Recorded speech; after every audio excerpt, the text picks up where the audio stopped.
Hi, I'm Greg Hunter. Welcome to USAWatchdog.com. There have been report after report for the last several months about swarms of earthquakes, actually using that term, earthquake activity on the West Coast, earthquake activity in the Pacific Northwest. There's a new report out just recently, just last couple of days, where there's a big a swarm of earthquakes that geologists are saying is under Mount Rainier.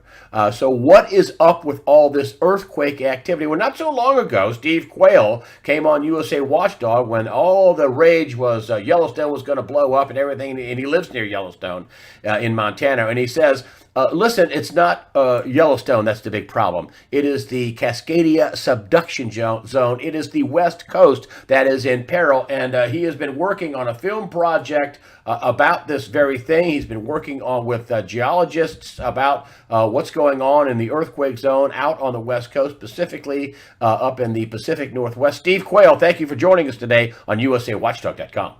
Well, Greg, what a treat it is to be on, and very timely as usual, very timely because the Cascadia region is probably the most seismically active area in the world that gets very little attention. And for the last 6 months, I've been having my film company, film crew out there, literally flying up and down the entire Cascade region in 7K aerial platform, talking about the potential eruption of the volcano simultaneously due to a major subduction quake off of the west coast of Oregon, Washington, and California. Even recently, there's been more earthquakes off of the abandoned Oregon coast, 300 miles out in the axial seamount area. So our film is going to be previewed on to our film is going to be on USA Watchdog as this thing plays. I'm not even putting it up on my website, Greg, because I want people to understand. My film crew has interviewed the most famous geologists, volcanologists, seismic experts, guys who, that are synonymous with knowing what they're talking about. But also, in coordination with that, have been tracking and monitoring all of NASA's flights up and down the West Coast, out to the Ridgecrest, California area, where literally there have been hundreds of thousands of earthquakes, sub one magnitude and less. But those are called harmonic quakes. And a very famous scientist with USGS, Bernard Chouet, made the linkage between harmonic quakes and volcanic eruptions. As you opened in your monologue, everybody's always worried about Yellowstone, but they forget about the huge 270 cubic mile magma pool that's under Ridgecrest. Ridgecrest is under the area or in the surrounding area of the China Lake Naval Weapons Laboratory, one of the biggest military bases on the West Coast that had to be evacuated. And Greg, it's underground that where all the real damage is done. The seismic sensors, the infrared sensors, the magnetic anomaly detectors on these aircraft are the most sophisticated in the world. And we're talking, since a Ridgecrest earthquake, about over 120 flights with U-2 aircraft, with, again, planes back and forth from Ridgecrest to the coast, Ridgecrest up and down the coast. And while the San Andreas is the most studied fault in the world, it's like peanuts compared to what's going to be happening in Cascadia. And Cascadia is the most dangerous 1 in 3 chance of going off in our time. And right now, I'm not saying you got to worry about hundreds of years or thousands of years. We're talking about the backroom hush. The USGS scientists, many of them are silenced. I'm actually getting information from scientists from all over the world that left the United States because there is a gag order on the true seismic nature of what's going on in the United States. So our film Cascadia will be previewed on your show, and thank you, Greg. But this is really a critical situation. The statement is there magma movement beneath the surface of the ground? Yes, especially headed to the coast. That's what I'm told by people who have access to the data. They don't tell me their names. Could they be fooling me, tricking me? I don't think so, because even the Salton Sea, about maybe a month ago, people were smelling sulfur and there were breaches, and then obviously plates plates are moving. Everything's moving except the truth, because again, Greg, it's all a matter of economics, and the situation with Cascadia is dire. That's not, what would you call it? Perilous or careless journalism or a scary statement on my fact. We've undertaken the most elaborate film project yet to be done. Even that stuff that anybody's done, Nat Geo or those people, other independent producers, because it's that critical. Everything west of Interstate 5, according to the article I sent you, which is a Pulitzer prize-winning article. That was back in 2015. Yeah. The expert involved is named Christine Goldfinger. Correct. Yes. And that they're talking about the potential. Now, I know, and I want you to chime in on this, because they're talking about everyone and everything gone west of Interstate 5. You're not talking about thousands of people. You're talking about millions of people and loss of lives. So they know the seismic history of that. And by the way, again, when we asked one of the most famous, I won't drop his name, geologist on your show, he'll be on camera, what the chance of Yellowstone blowing? And he just laughed. They all laughed. He said, Steve, it's a breathing area. It puffs up, it goes down. And I said, well, I told my producer who got him on camera, he said it's 0.00001, and Cascadia is 1 in 3. So, I maintain this, Greg, and I've said it on your program before, that anytime there's a huge volcanic eruption in the world that's going to change the world, they always look to Yellowstone. I believe it's a throwaway subject. Are there earthquakes in Yellowstone? Yes, I've been in Yellowstone filming as a photographer for over 45 years. You live close by, right? You live in Bozeman, Montana. Yeah, Bozeman. Listen, I can be down in Yellowstone if something really drastic happens. I fly it, I photograph it. I'm down there a minimum of a half a dozen times a year in the air. And, I've photographed it so much, it's not a statement of, accolades. It's just I have. So the whole Yellowstone, if you will, the whole plate in that area is tilting towards the south, towards Jackson Hole. And so anytime Steamboat Geyser, I remember Steamboat Geyser used to go off and on when I first started photographing that in the early 70s, regularly, just like Old Faithful. Now it goes dormant for 4 years, and when it comes back to life, it's all going to blow. But Mount Rainier, people need to understand, there are 11 volcanoes that are active in Cascadia, and right now with Mount Rainier, just several months ago, Mount Baker, after 140 years of silence, started fuming again, started off-gassing. People could see the smoke. And so can I say something? Even the Native Americans knew what smoke signals meant, only dumbed down, kept from the truth, mainstream media fed pablum and lies. They won't deal with anything because, again, they have a narrative. This will change the course of America forever. This will change the history of this country forever. And then we're just dealing with Cascadia. The New Madrid, massive quakes building up along that, too. In Bozeman, Montana, Greg, we're at the headwaters of the Missouri River in Three Forks, Montana. So if I just drove west 20 minutes, I'm in Three Forks. And people don't understand. The headwaters for the Missouri River are in Three Forks, Montana. The Three Forks, the Madison, Jefferson, and Gallatin rivers form the Missouri River. My question is, why is there a bunch of earthquakes happening there now on a very regular basis? And just imagine this. Just imagine some of these caverns open up. And by the way, down there are some of the most famous caverns in the world, Lewis and Clark caverns, some of the biggest underground caverns. What would happen to the mouth of the Missouri and everyone downriver if something were to happen to the tributaries that feed it? I'm telling you, the seismic activity that's taking place in this country, especially on the West Coast, along the New Madrid Fault, and even fast forwarding to the west into Tambora, Mount Tambora, Anak Krakatoa, 1815, Tambora goes up. The following summer, there's no following summer, there is no summer, it's winter. We're seeing this too. We're seeing that the massive amount of volcanoes going off worldwide are sending so much ejecta. They're sending so much, if you will, hydrogen sulfide and mass dust particles, volcanic silica particles in the upper atmosphere. Those things going around the world 4 times. So while everybody's, now they're the lying devils from the scientific community are coming out and saying, well, chemtrails, we're going to alter the atmosphere through aerosols because we've got, global warming. And meanwhile, in Salt Lake City and in the Wasatch Front, I think it dropped to 48 below zero in some areas. Bozeman, Montana, we're like cold really early. So here's the thing. Volcanoes affect the weather. There is proof, historic proof, and people, I'd encourage you to go look at the 1815 temporal. Now, what do we experience in the United States?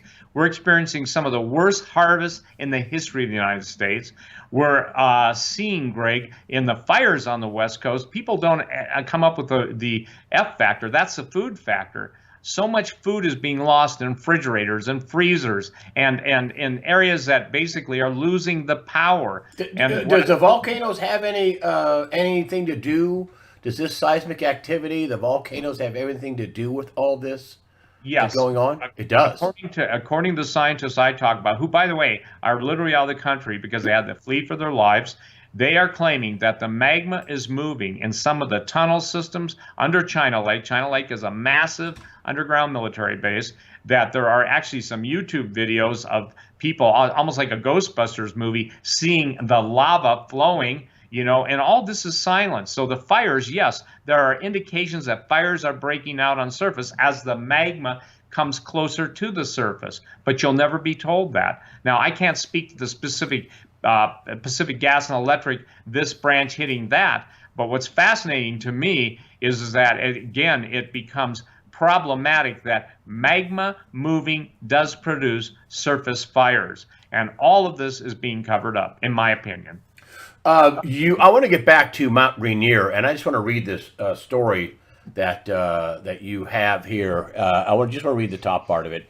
It says, hold on, let me get in it with you. Hold on, there we go. Here we go. I just read it here. It says, October 29th, 2019, a swarm of more than 10 earthquakes rattled under Mount Rainier's northeast flank. This volcano is not particularly explosive, but volcanologists are unequivocal in their assessment. Rainier is one of the most dangerous volcanoes in the world and probably the most dangerous U.S. volcano. It's a huge concern. So if one of these or multiples of these volcanoes go off, it's because the subduction zone is going underneath, right, in the West Coast, and it's 100 miles in, it's starting these volcanoes to go off. If one of these volcanoes, just one of them, goes off, a big one goes off, it's going to affect people all the way in Missouri on the East Coast. It's going to affect the whole world, right? Is that what you're telling me? Absolutely, and it's not just and Rainier. And by the way, we filmed Mount Rainier for hours in the helicopter, as well as each and every one of the other volcanoes. Let me just run through the names of them real quick, Greg. We're talking 11 volcanoes that are all active. And by that, I don't mean they're smoking yet or spewing lava or having lakhars, mud flows. But listen, we've got Mount Baker, we've got Glacier Peak, Mount Rainier, Mount St. Helens, Mount Adams, Mount Hood, Mount Jefferson, Three Sisters, the Newberry volcano, which is really active, Crater Lake, Medicine Lake, Mount Shasta, and Lassen Peak. Shasta, Medicine Lake, and Lassen are in California, and they all have activity. So the point is that when you say activity, hold on, I want you to explain this, because if they're not smoking, how do you know they're having, and I'm not poo-pooing you, but how do you know they're active? When you say they're active, what's the scientific definition? What's the scientific proof that all these volcanoes are active? They have the ability to measure the magma flow, and they have the ability with they actually can put lasers on it, the mountain they're looking at, and they can understand deflection. They monitor it from satellites too. But basically, the magma flow can be measured by instruments on the surface. It's just like, for instance, in Boise, Idaho. This is related to your question. There's the Craters of the Moon park down there, and I didn't know this, to be honest, until we started doing this film, that there are 11 volcanoes that, and when they say volcanoes, those are specific areas where magma can breach or has breached the surface in the past. Okay. And I was told just 2 days ago that the Department of Energy and all of the different departments, whether it's NASA, whether it's USGS, NSA, CIA, they are not sharing intelligence with each other. They bargain intelligence with each other. So, A doesn't tell B what's doing, B doesn't tell C what's doing, and A, B, C, and D don't tell the American people what's going on. So it's a big problem. It's a huge problem. Imagine if you will, the whole California production valley in what feeds so many people in the United States. Imagine what happens if, due to not only fires but any type of breach in the seawall. I mean, California's been an inland sea, i.e. the Salton Sea. I think the average is 250 feet below surface. And so the main point in this whole film, Cascadia, the big one, and we'll put up, you're going to put up the link too to Catherine Schultz's article. That really will shake you up. The subduction zone, the Juan de Fuca plate, is 90,000 square miles. You have the Juan de Fuca, you have the North American plate, and it's subducting. That means it's going under. And as it goes under, it pushes. Then I want to take everybody way to the west into the Philippines. And the Philippines has got 3 6.0 earthquakes in the last couple of days, and they have a wedge factor.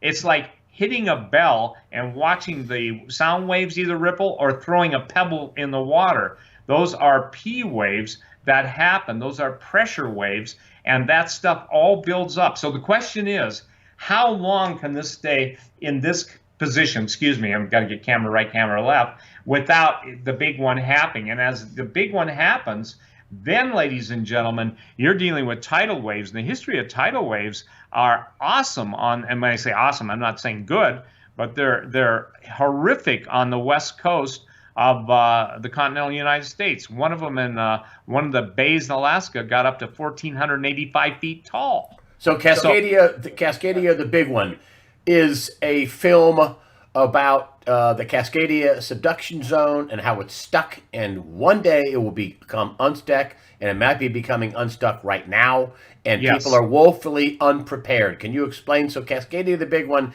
is about the damage that is at some point going to happen. Right, and we start out, obviously with the axial seamount. A seamount is another fancy word for an underwater volcano.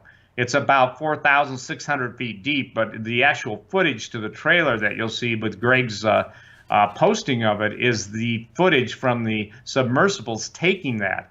We're also showing people the underwater. That's your footage. That's not stock footage. You have set. No. Listen, it's either our footage or footage that listen. We have to trade footage because we don't have $1 million budget to go get a submersible, and neither does the USGS. But this is current footage. This is current, yeah, and my footage is all current, like less than 6 months. So everything that I'm showing is current, with the exception when we show, obviously, historic footage of Mount Vesuvius blowing and some of the old black and white stuff. For instance, Mount St. Helens. We don't have that. But we do have Mount St. Helens fuming. And Mount St. Helens, by the way, has Wait, Mount St. Helens fuming now. Yeah, fuming now. As a matter of fact, the day, listen, this is very cool. The day that Mount St. Helens was having a cluster of 5 or 6 quakes, the film crew in the helicopter with the Cineflex camera, gyro stabilized, blah, blah, blah, was there at the minute and literally watched the vents open up. How's that for timing? Only God can give timing like that. And, Greg, here's the thing. The entire movie, Cascadia, the big one, takes into account what's going on in Yellowstone, what's going on, the whole history of the West Coast from a seismic, a volcanic, and a historic perspective.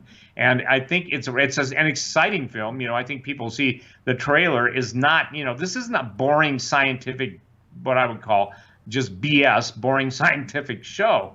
This is as relevant, as timely. And what we're telling everybody in this movie, when it happens, look to the time that we were pre-placed. And I believe God put us in this. I really do, because nobody else was even talking about this to the extent that I was. And thank you for your show. And also, we're filming it prior, and everything is going on now. But when it happens, tell us what happens. But when it happens, what the point of the film, you were saying, just get ready to say, when it happens, go ahead. What's the point of the film is? When it happens, the amount of damage, I'm choosing my words really carefully, is going to be precedent setting. It's going to be conduction, excuse me, that's not the word I want. It's going to be The combination of volcanoes going off, that would be the volcanoes obviously that are inland from the subduction zone, which just means where the plates meet, and coupled with the tidal wave that, as you know in the article, you're talking 15 minutes. And what we're trying to get a handle on, and by the way, the best computer models and stuff are in the hands of the government, and they're not going to let us have access to that. So I've had to go out of country and hire some people to run the computer modulations. By the way, these guys got enough PhDs to make thermometers jealous. Okay. But come back here. When it happens, what's going to happen? Okay. What's going to happen? You lose 8 to 20 million people. When it happens, the entire productivity, both in the electronic field, obviously Silicon Valley, in the food production field, all of California, Oregon, and Washington, when it happens, a state of emergency unlike any other. How about the refugees? How can you take care? And you know this, even in the article that we're talking about, 3.5 million refugees to take care of. And what about when this happens? What happens to the underground aquifers that feed everybody's wells? And where do they go for fresh water? And then what happens to the productivity? Years of drought, years of famine, and years of water everywhere. Where did it all go? It's a very dire situation being painted by computer models. This isn't just a sensational thing, blah, blah, blah. It is absolutely a reality-based scientific study with the application of what happens and Fukushima and the whole thing that took place with the earthquake there, 9.0. And I might point out, Greg, in the article, they talk about Dr. Ikeda, I-K-E-D-A, being, let's say this, coolly received when he was warning, the big one's coming, the big one's coming, the big one's coming. Like everyone who tries to warn of something that's imminent, they always say, oh, Quayle, you're just Cassandra. He was just Cassandra. By the way, they called him that too. But he was right. And if you look at how many people's loss of life, but more than that, Fukushima became an extinction level event. Greg, the people don't understand. Volcanoes change the history of the world. Volcanoes change the climate of the world. And they have, from recorded history, Climate and History, Dr. Wheeler, I think, great book. The thing is that when you say what happens, it's a tragedy when 100 people lose their lives, 1,000 people lose their lives, 10,000 people lose their lives. But we have yet to experience if you will, a 7-digit loss of lives. And that's what we're talking about. And by the way, the early warning system, it's pretty much non-existent because you've got 15 minutes, okay? 15 minutes, and on best for a tsunami, 15 minutes. And anybody who's driven up and down the Oregon coast, the Washington coast, California coast, there aren't enough roads to get that many people out. And we proved that. How high would the water get? A minimum of the 500 feet, 500 to 1,500 feet. Oh. And one only has to go to Seaside, Astoria, and this is just the Oregon coast. One just drives down. And so, or Seattle or Portland, and this is why I believe. So wait. Let me get this straight. So on one side, inland, you have Mount Hood, Mount Rainier, all these volcanoes going off, and on the other side, you have the earthquakes and tsunamis causing these tsunamis rolling into the land. Am I getting this right? Am I getting the picture right? You got it right. And volcanoes under the sea. I mean, it's kind of take your pick. But I'm sorry. This is your film. I noticed that you have all these geologists, big-time geologists, all kinds of science. This isn't just you waving your arms in the air going, oh, the big one's coming. This is geologists and science and the data collected and how the increments at when things go off and how we're due, how we are in the zone where all this is due because this subduction zone has been stuck. And when it unstucks, that's when the big one comes, correct? Yeah, and to use your words, great word, unstucks, when it comes undone and no longer is in that mode and goes into motion, then all these events go into motion. And ladies and gentlemen, People think sequentially. Well, this will happen, then you'll have warning, then you'll have more warning. Listen, I don't think people understand. The warnings are now. And so what can you do? You can stay on top of it.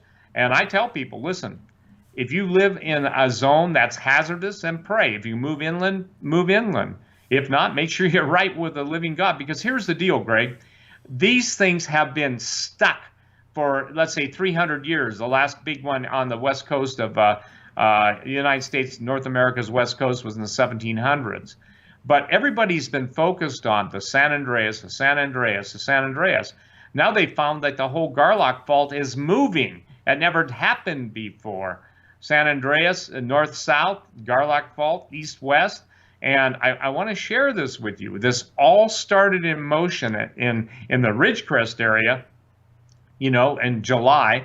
And now the two are sinking. I am told that the instrumentation is showing Mount Shasta bulging. I am showing that instrumentation is showing activity around Mount Lassen. But the biggest treat of all is the 270 cubic mile magma flume that's under Ridgecrest, and that's moving towards the coast. In other words, magma is moving. And by the way, when magma moves, it sets up different harmonics. That's why people hear a lot of strange sounds too. That's why dogs and fish and everybody who becomes active, they're more susceptible to those infrasounds than we are. So Cascadia, that's why they call the big one.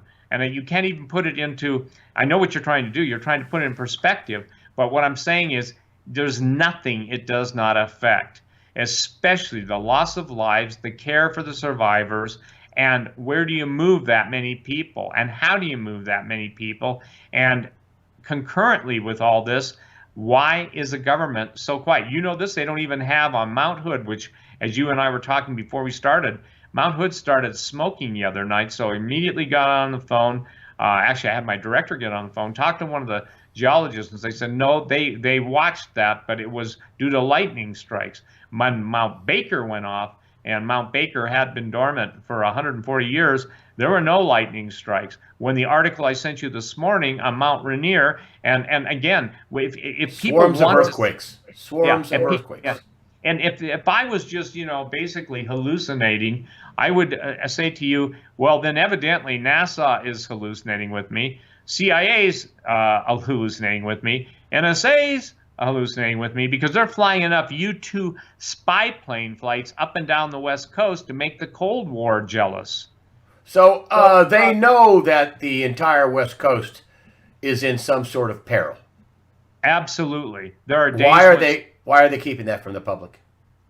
Let me ask you this question. To the best of your knowledge, in all the years you've been a newsman, does the government ever tell the truth before something happens, or only after, and then they spin it to their best ado? But why would they not warn? What is your thing? Why would they not warn people? They don't want to panic people. They don't. Well, the answer is plain and simple: cost and panic. How do you? Let's just say this. Let's say everybody had a visitation, a dream, an angel coming to him and telling him to leave. There is no way to get that many people moved away from danger when it happens. So the economics of it, if you're an insurance agency and you're covering the insurance on beachfront property, any place where there might be a problem, the last thing you want to do is have people getting out of their property. So it's always at the end of the game, it's somebody benefits. It's the cui bono principle. Who benefits the most from keeping people in the dark? And by the way, remember, the globalists aren't going to be happy, in their own words, in their own time, until 5.5 billion people are dead. Yeah. And people can look that up. So the Georgia Guidestones, they want it to be 500 million people. They want 500 million. Weasel, satanic people on the Georgia Guidestones. So you're telling me that the entire West Coast, you're telling me that everything from Interstate 5 could be gone? That's why I want people to read Goldfinger's article and obviously Catherine Schultz. I'll post it. That's that important because you read it, Greg. She won, Catherine Schultz, the Pulitzer Prize for that article. In talking to the scientists and talking to different people that I talk to, when you get and these are the smartest people in the world. Okay, I made I guess you'd say a determination to get the world's experts. So this can't be just dismissed as, oh, poo poo. That's just that Quayle, the alarmist. I urge everybody, for their sanity's sake, for their family's sake, and for understanding's sake, to watch the trailer and to do your own homework. And basically, Greg, I've spent 6 months and a lot of money trying to do a homework, because sometimes a movie, a 60-minute movie, is better than all the textbooks on earthquakes, subduction zones, volcanoes, and everything. Seeing is believing, and that's what I think Cascadia, the big one, is going to prove to people, and not prove to it out of just opinion or, gee, it went off one time, it'll go off again. There's more evidence in that film, and I would call it prima facie scientific evidence, deep evidence, and what really cinched it all, ladies and gentlemen, I'm going to put a PDF up. I'll get somebody to put a PDF up, Greg, and show you all the NASA flights. Guess what? They're all over the faults. They're all over the area where the greatest thermal activity is, and they're all up and down Cascadia, and they're spending hours in the air circling it. And by the way, this is all courtesy of FlightWare and some of the flight tracking software. So they're transponders. Every airplane has a transponder. So let me ask you this. If it's never happened before, what changes that cause NASA, the CIA, NSA to fly their most sophisticated remote sensing aircraft over those areas for days on end? For instance, the Ridgecrest area has had a flight up for 3 days in a row. If it's up today, it'd be 4 days in a row. So what is so important? These planes are only interested in one thing: volcanic magma movement, gassing, movement, literal lateral shift, up and down movement. And so why are they? Simple question. So I'll throw it back on all those skeptics. If they've put that much money into it, and by the way, you can't even imagine what it costs to fly a U-2 plane for an hour. We're not talking, $10,000 a day stuff. We're talking hundreds of thousands of dollars per day per flight, more than that. So we're talking millions of dollars being spent by the most sophisticated aircraft that we own. And I know the satellites are picking up so much stuff, but I don't know anybody that's calling me or getting messages to me going, Steve, you won't believe this. And you know what? Wait. So if they're spending this much money, right? So just finish that thought. If they're spending this much money, they wouldn't be. I'm sorry if I did. They wouldn't be spending this kind of money if there wasn't something going on. If there was nothing going on, they wouldn't send the aircraft that they use in situations like that to spend so much time. And this has nothing to do with the forest fires. This has everything to do with the Ridgecrest earthquake that started around the 4th of July, the 7.1. I wanted to just find out you're going to give me. I'm going to link to this after the interview. The trailer. I am. When is your movie coming out? The movie is scheduled for release in February 15th. It's in post-production right now. So, the thing is that I want people to see it. Obviously, I sell it. Listen, the only way we fund these things, and I'm not pitching you the movie. That's why I'm giving Greg the trailer. I showed it at Branson, by the way, and you could hear. Are you going to be able to get this out before something happens? I mean, there's a really good possibility, which is, I guess, why you're coming on. There's a good possibility that you may not get this film done before something happens. Well, right, but here's the deal. At least with the trailer, I'm aware of that, okay? And believe me, it does haunt me. Listen, I do what I do. I wouldn't sit on talk radio. I wouldn't be on talk radio 25, 28 years, however long, 3 years before, as guesting on everything. If there wasn't a passion in me, the passion is to try and save people's lives.